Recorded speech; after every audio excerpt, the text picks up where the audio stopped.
السلام علیکم ورحمۃ اللہ تعالی وبرکاتہ۔ مرکز اہل سنت جامعہ رضویہ منظر اسلام کے یوٹیوب چینل ہم سبق درس نظامی میں آپ کا خیر مقدم ہے۔ پیارے بچوں، جنہوں نے اب تک ہمارے چینل کو سبسکرائب نہیں کیا ہے وہ ضرور سبسکرائب کر لیں اور بیل آئیکن یعنی گھنٹی بھی بجا دیں تاکہ ہر ویڈیو کی نوٹیفیکیشن اطلاع اپلوڈ کرتے ہی آپ تک پہنچ جائے، اور اپنے ساتھیوں سے بھی شیئر کرنا نہ بھولیں تاکہ ان کو بھی فائدہ حاصل کرنے کا موقع ملے، اور بات پسند آئے تو لائک بھی کیا کریں اور اپنے قلبی تأثر کو ضرور کمنٹ کر کے بتائیں۔ بسم اللہ الرحمن الرحیم۔ باب ما جاء فی کراہیت مبالغۃ الاستنشاق للصائم۔ یہ باب ہے ان روایات اور احادیث سے متعلق جو روزدار کے لیے استنشاق کے مبالغہ کرنے کی کراہت کے سلسلے میں آئی ہیں، کہ آدمی روزہ ہے تو استنشاق میں مبالغہ کرنا اس کے لیے مکروہ ہے۔ استنشاق کہتے ہیں ناک میں پانی ڈالنا، ناک میں پانی چڑھانا، ایسی مغمضہ کلی کرنا، دونوں امور کا حکم ایک ہی ہوگا، کلی کرنے کا بھی اور ناک میں پانی چڑھانے کا بھی۔ کراہت روزے دار کے لیے اس وجہ سے ہے کیونکہ اگر مبالغہ کرے گا تو احتمال ہے اس بات کا کہ پانی حلق سے اتر جائے یا ناک سے پانی دماغ میں چڑھ جائے۔ اگر دماغ میں پانی چڑھا تب بھی دماغ سے جوف کا، معدے کا براہ راست کنیکشن ہے، راستہ ہے، اور حلق سے اترا تو وہ تو سیدھی سڑک ہے، بالکل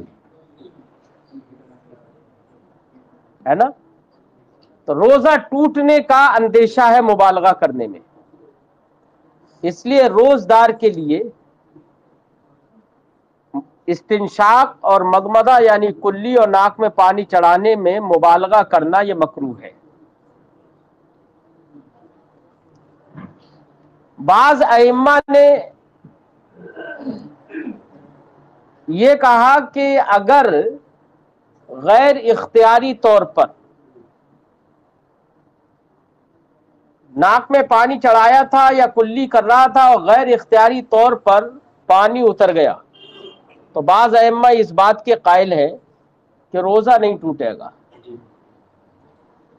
لیکن یہ اس سے خطا ہوئی ہے، جو پانی اترا یہ اس سے خطا ہوئی ہے، نسیان نہیں ہے، اور جمہور ائمہ کے نزدیک خطا کی صورت میں روزہ ٹوٹ جاتا ہے۔ اگر نسیان ہو کہ اسے یہی نہیں پتا کہ وہ روزہ ہے تو قصدن اترے یا بغیر قصد کے اترے، کسی بھی صورت میں، نسیان کی صورت میں روزہ نہیں ٹوٹے گا۔ تو یہ کراہت اس وجہ سے ہے کہ اندیشہ ہے پانی اتر جائے۔ اب ہم نے یہاں پر جب ایک بات کہی کہ قصد اور بلا قصد، تو یہاں پر تو براہ راست اگر آدمی رکنا چاہے تو کلی نہ کرے، مبالغہ نہ کرے، منہ میں پانی لیا اور کلی کر دی، مبالغہ نہ کرے، حلق تک نہ پہنچائے، تو یہ اس کے اختیار میں ہے۔ اس لیے جمہور کے نزدیک پانی اگر نہیں اترا ہے تو صرف اس طریقے سے کلی کرنے یا ناک میں پانی چڑھانے سے روزہ نہیں ٹوٹے گا۔ تو جب یہاں پر قصد اور بلا قصد کی جب بات آئی تو یہاں پر یہ مسئلہ بھی سمجھ لینا چاہیے کہ ہم اگر گٹکا چھوڑیے، سگریٹ ہے، بیڑی ہے، اس طریقے کی چیزیں لیتے ہیں اور دھواں اندر قصدن جاتا ہے، پھر وہ تو روزہ ٹوٹ جاتا ہے۔ اور ہم کسی راستے سے گزر رہے ہیں، وہاں پر بہت دھواں ہو رہا ہے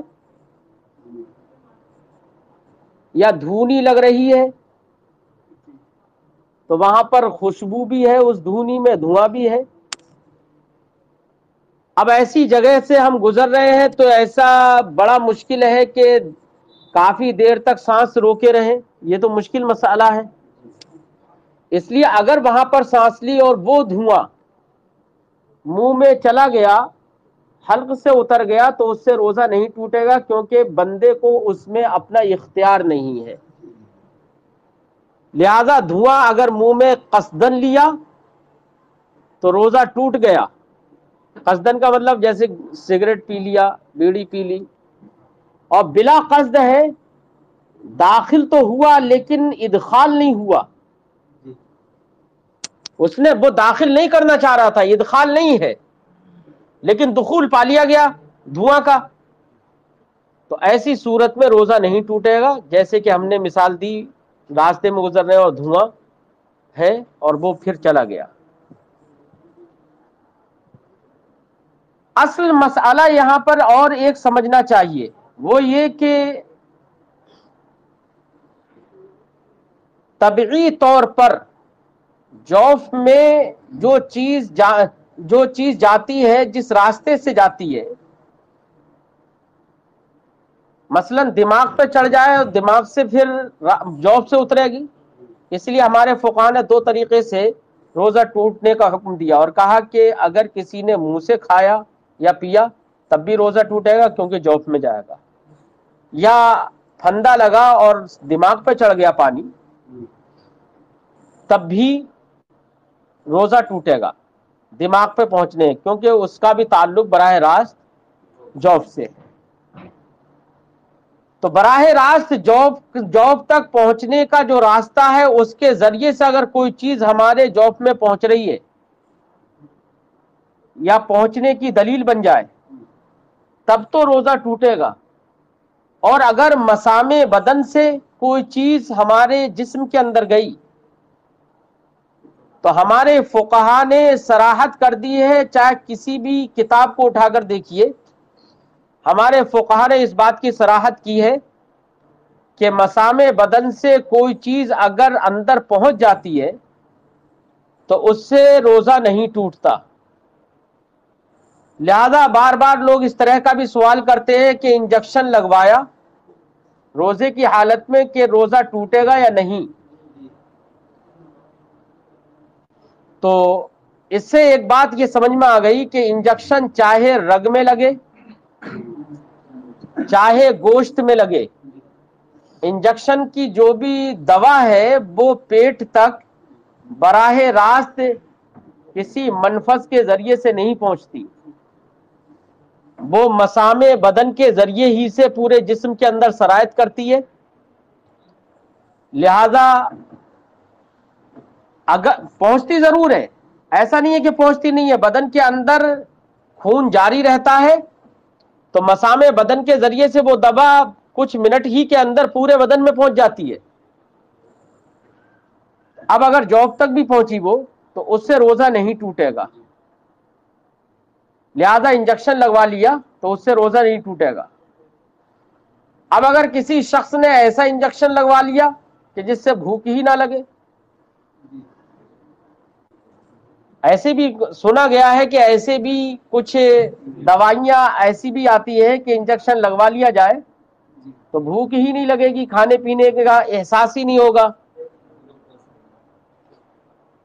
طاقت ہی جسم کی کم نہیں ہوگی، پھر ایسا بھی ہوتا ہے۔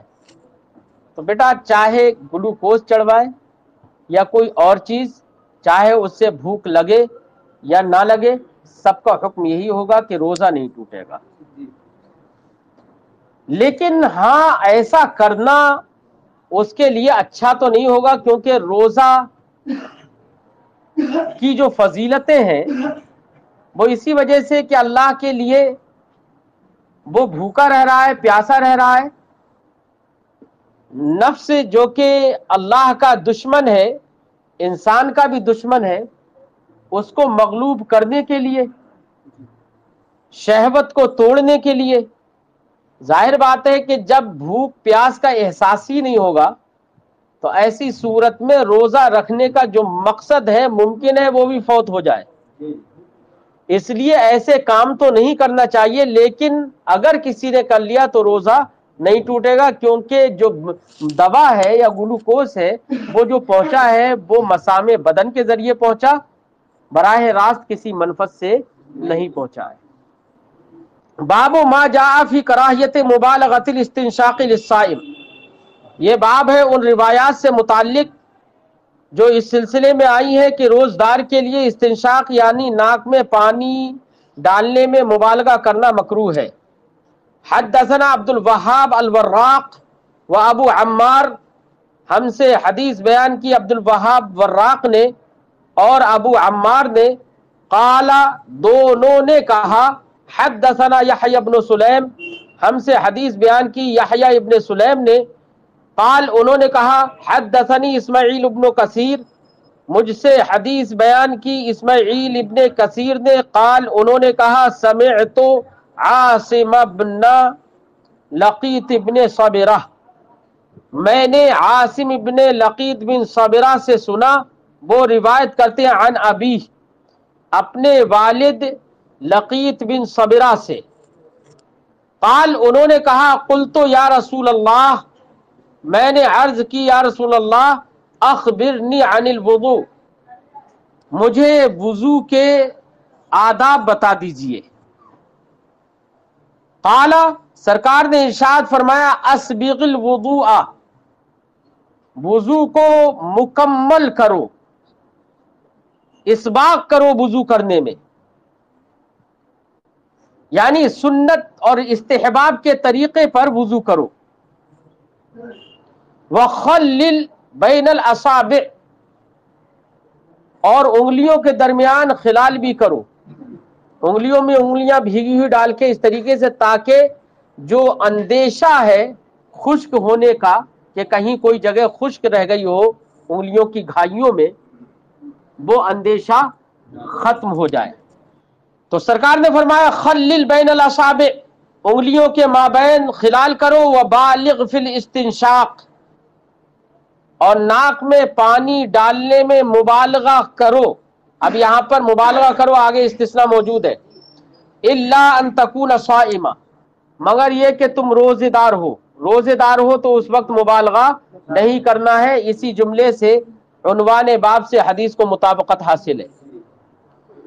قال ابو عیسیٰ ھذا حدیث حسن صحیح، امام ترمذی فرماتے ہیں کہ یہ حدیث حسن صحیح ہے۔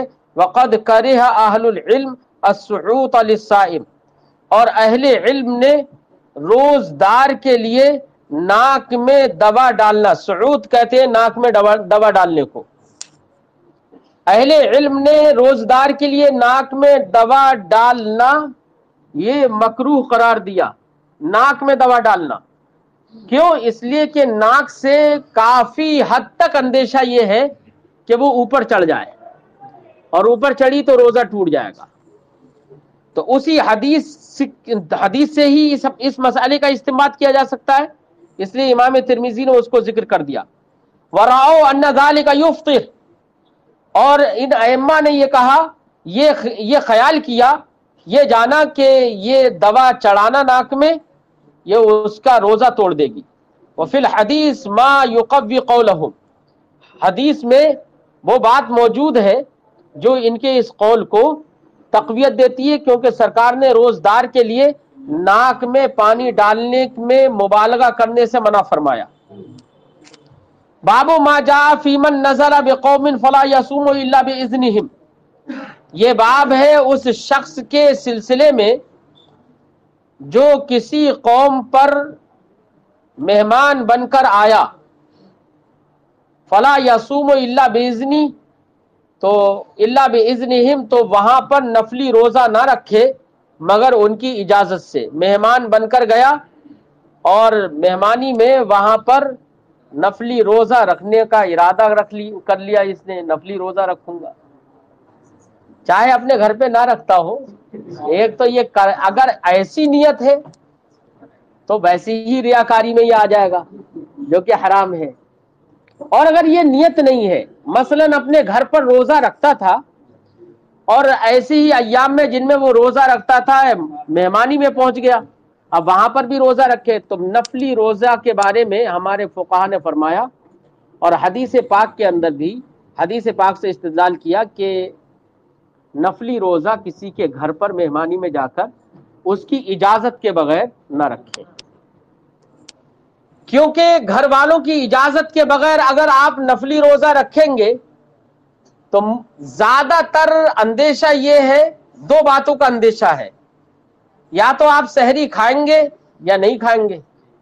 اگر سحری نہیں کھائیں، بغیر سحری کے روزہ رکھ لیں تو یہ گھر والوں کے لیے رسوائی اور ذلت کی بات ہے، مضیف کے لیے ذلت و رسوائی کی بات ہے کہ ہمارے یہاں پر ایک آدمی بغیر سحری کے روزہ رکھ رہا ہے. اور اگر سحری کھائے گا تو گھر والوں سے سحری تو مانگنا پڑے گی، کہنا پڑے گا سحری بنانا ہے. اب وہ ایام روزے کے تو ہے نہیں کہ سب لوگوں پر اٹھنا لازم، سحری کرنا لازم. تو اب ایسی صورت میں یہ سحری اگر کھائے تو اس کے گھر والوں کو دو وجہ سے مضرت ہو سکتی ہے. ایک تو صرف ایک اسی کی وجہ سے کہ سحری کھائے گا اور گھر والے پریشان ہوں گے تو دوسرے کو حرج میں ڈال رہا ہے. اور ایک یہ بھی ہو سکتا ہے کہ جب روزہ رکھ رہے ہیں تو ایسا بھی ہو سکتا ہے کہ اس کے ایک کے بجائے وہ کئی لوگوں کے سحری کا انتظام کریں، اور اس صورت میں کئی لوگوں کے سحری کا انتظام کیا گیا لیکن دوسرے لوگ، چونکہ نفلی روزہ ہے، دوسرے لوگ اٹھے نہیں، انہوں نے کہا نہیں ہم نہیں کھائیں گے یا آئے ہی نہیں، تو کھانے کی بھی دقت ہوگی کہ کھانا بھی باسی ہو جائے گا، پھر بچے گا کھانا.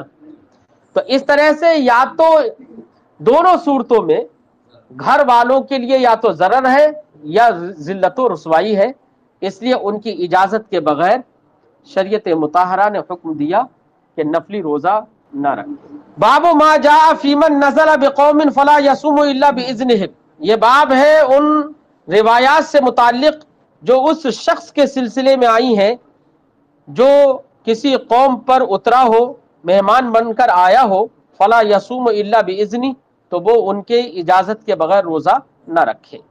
حدثنا بشر بن معاذ العقدی البصری، ہم سے حدیث بیان کی بشر بن معاذ عقدی بصری نے، وہ کہتے ہیں حدثنا ایوب بن واقد الکوفی، ہم سے حدیث بیان کی ایوب ابن واقد کوفی نے، وہ روایت کرتے ہیں عن ہشام ابن عروہ، ہشام ابن عروہ سے وہ روایت کرتے ہیں عن ابی، ہشام ابن عروہ سے، اور ہشام ابن عروہ اپنے والد حضرت عروہ ابن زبیر سے روایت کرتے ہیں.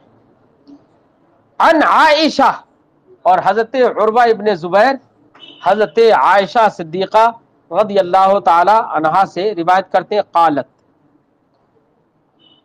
انہوں نے کہا قال رسول اللہ صلی اللہ علیہ وسلم، رسول کریم علیہ التحیۃ والتسلیم نے ارشاد فرمایا من نزل علی قوم فلا یصومن تطوعا الا باذنہم، یصومن نون ثقیلہ، جو شخص کسی قوم پر مہمان بن کر آیا تو وہ ہرگز، تاکید کے ساتھ، فلا یصومن، ہرگز وہ روزہ نہ رکھے تطوعا نفل کے طور پر، الا باذنہم، مگر ان کی اجازت سے. قال ابو عیسیٰ ھذا حدیث منکر، امام ترمذی فرماتے ہیں یہ جو حدیث ذکر کی ہے یہ حدیث منکر ہے. حدیث منکر وہ حدیث ہے جس کی روایت کرنے میں، دیکھیے ایک ہوتی ہے حدیث شاذ اور ایک ہوتی ہے حدیث منکر.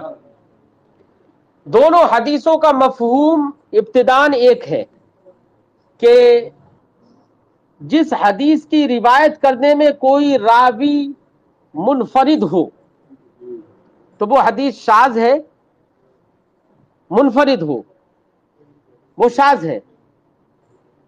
لیکن اس میں فرق یہ ہو جاتا ہے، اسی کو منکر بھی کہتے ہیں لیکن منکر میں تھوڑی سی بات بڑھ جاتی ہے، وہ یہ کہ منکر اس حدیث کو کہتے ہیں کہ غیر ثقہ راوی کی مخالفت کرے، غیر ثقہ، ضعیف راوی ثقہ راوی کے خلاف حدیث روایت کرے اور روایت کرنے میں بھی منفرد ہو.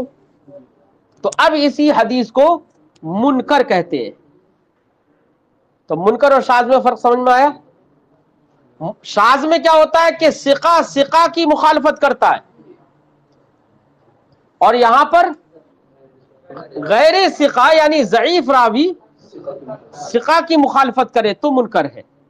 امام ترمذی فرماتے ہیں ھذا حدیث منکر، یہ حدیث منکر ہے.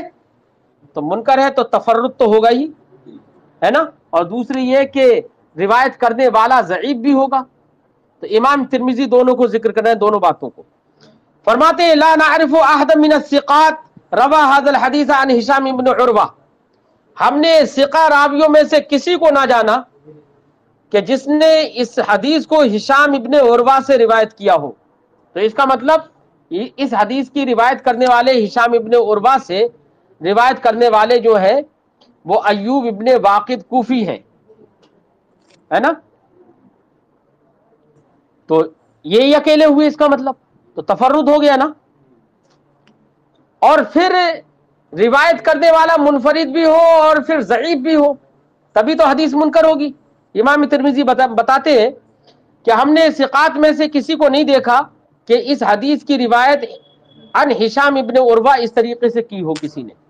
وقد روا موسیٰ بن داؤد عن ابی بکر المدینی، موسیٰ بن داؤد نے اس حدیث کی روایت عن ابی بکر المدینی عن ہشام ابن عروہ عن ابی عن عائشہ عن النبی صلی اللہ علیہ وسلم نحوا من ھذا، اسی حدیث کی طرح کی ہے.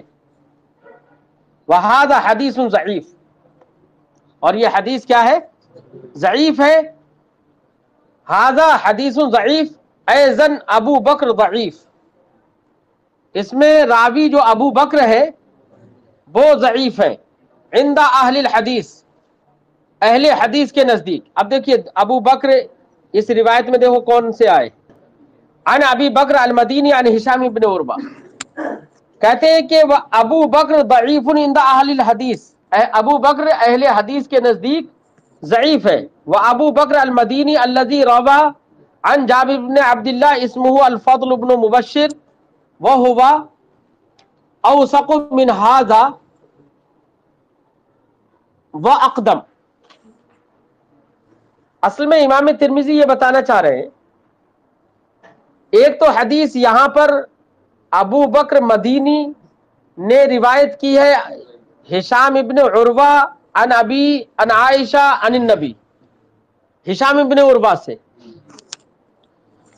اور ایک ابو بکر مدینی وہ بھی ہے جنہوں نے روایت عن جابر ابن عبداللہ کی ہے، عن ہشام ابن عروہ نہیں. ابو بکر مدینی کے نام سے دو راوی ہیں. امام ترمذی یہ بتانا چاہ رہے ہیں کہ ابو بکر مدینی کے نام سے دو راوی ہیں. عن جابر کر کے جو روایت ہے اس میں ابو بکر مدینی جو ہے ان کا نام الگ ہے، ان کا نام. اتفاق یہ ہے کہ اہل حدیث کے نزدیک تو ضعیف دونوں ہیں، لیکن امام ترمذی کہتے ہیں کہ عن جابر والی روایت میں جو ابو بکر مدینی ہے وہ ان ابو بکر مدینی سے جنہوں نے عن ہشام ابن عروہ یہ روایت کی ہے ان سے زیادہ ثقہ ہیں، وہ ان سے ثقہ ہیں، ان سے قوی ہیں، وہ یہ ضعیف ہیں. اس لیے ہم نے جو یہ کہا کہ یہ ھذا حدیث ضعیف، یہ حدیث ضعیف ہے، یہ بالکل ٹھیک ہے، یہ بتانا چاہ رہے ہیں. فرماتے ہیں کہ یہ حدیث ضعیف ہے. ابو بکر ضعیف عند اہل الحدیث، ابو بکر اہل حدیث کے نزدیک ضعیف ہے جنہوں نے روایت عن ہشام ابن عروہ عن ابی کی ہے. اور کہتے ہیں وہ ابو بکر المدینی الذی روى، وہ ابو بکر مدینی جنہوں نے روایت عن جابر ابن عبداللہ کی ہے، اسمہ الفضل ابن مبشر، ان کا نام فضل ابن مبشر ہے. وہو اوثق من ھذا، وہ ابو بکر مدینی ان ابو بکر مدینی سے اوثق ہے، واقدم، اور ان سے راجح ہیں. بہرحال ابو بکر مدینی اس حدیث کے راوی جو ہے وہ ضعیف ہے. اور اسی اور تفرد بھی دکھایا امام ترمذی نے کہ روایت کرنے میں بھی منفرد، تو تفرد بھی ہے حدیث میں، اور ضعیف راوی روایت کر رہا ہے. تو اس لیے اس صورت میں اس حدیث کو امام ترمذی نے کہا کہ حدیث منکر ہے. باب ما جاء فی الاعتکاف، یہ باب ہے اور روایات سے متعلق جو اعتکاف کے سلسلے میں آئی ہیں۔ اعتکاف کس چیز کا نام ہے؟ تو اعتکاف لغت میں ٹھہرنے کو کہتے ہیں، رک جانے کو کہتے ہیں۔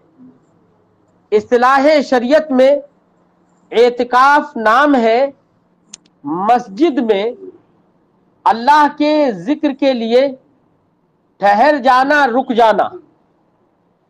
اعتکاف تین قسمیں اعتکاف کی مشہور ہیں۔ ایک اعتکاف اعتکاف واجب، ایک اعتکاف سنت، اور ایک اعتکاف مباح کہو بلکہ نفل کہو۔ اعتکاف واجب جیسے کسی نے نظر مان لی، اعتکاف کی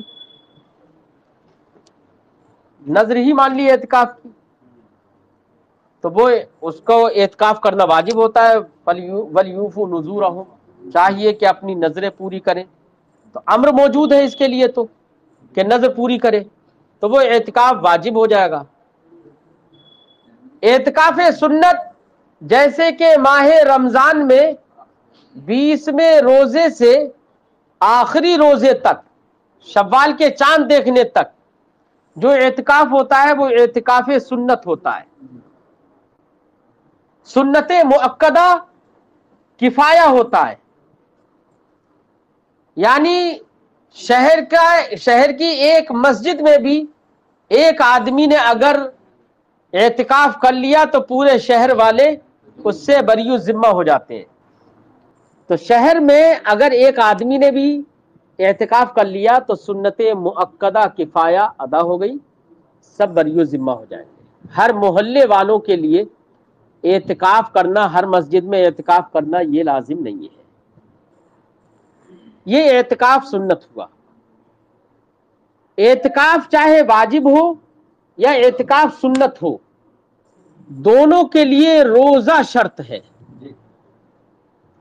بغیر روزے کے اعتکاف نہیں ہوگا۔ یہی وجہ ہے اگر کسی شخص نے اعتکاف کی نذر مانی تو روزہ رکھنا بھی اس پر لازم ہے، کیونکہ روزہ شرط ہے، تو اعتکاف کی نذر ماننے سے روزہ کی بھی نذر ساتھ میں ہوتی ہے وہ۔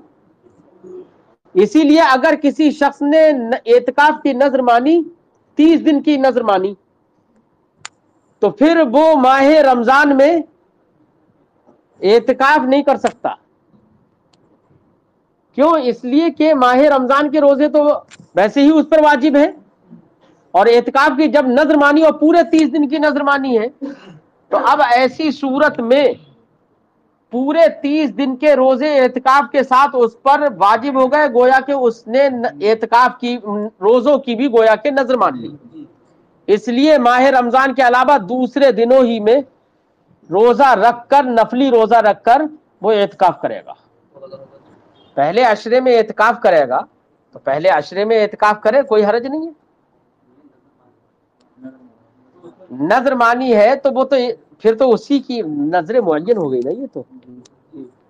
یہ تو مطلب پہلے عشرے ہی کی نظر معین ہو گئی، تو اسی میں اس پہ نظر رکھنا واجب ہے۔ ہم نے تو اصل اگر چھوٹ جاتا اس کا تو نفل جو کہ اصل تھا اس کی طرف حکم پھرتا، یہاں پر تو ماہ رمضان کا روزہ رکھے گا ہی، اس لیے وہاں پر بھی اجازت ہوگی، اعتکاف ہو جائے گا اس صورت، کیونکہ وہاں پر رمضان ہی کی نظر معین ایک عشرے کی مانگی۔ لیکن فقہاء نے فرمایا پورے اگر 30 دن کی نظر مانی ہے، 30 دن کی، یہ نہیں کہ پورے رمضان کی نظر مان لی، 30 دن کی نظر مانی کہ 30 دن میں اعتکاف کروں گا، تو ماہ رمضان میں 30 دن کا اعتکاف رمضان کے روزے کے ساتھ نہیں کرے گا، الگ سے نفلی روزہ رکھ کے رمضان مطلب اعتکاف کرے گا۔ ہاں نہیں اگر رمضان ہی کی مانی ہے تب رمضان میں نہیں رکھے گا، تو جتنے رمضان کی متعین کی اتنے رمضان میں روزہ رکھ لے گا، کیونکہ نفلی روزے کے بجائے واجب روزہ جو ہے، فرض روزہ ہے، اس میں زیادہ فضیلت ہے۔ ہاں اگر رمضان کی متعین کر کے کی ہے تب، اور ویسے کہا کسی نے کہ میں 30 دن کی اعتکاف کی نیت کر رہا ہوں، تو ایسی صورت میں ماہ رمضان میں نہیں رکھے گا۔ ہاں اچھا، دوسری چیز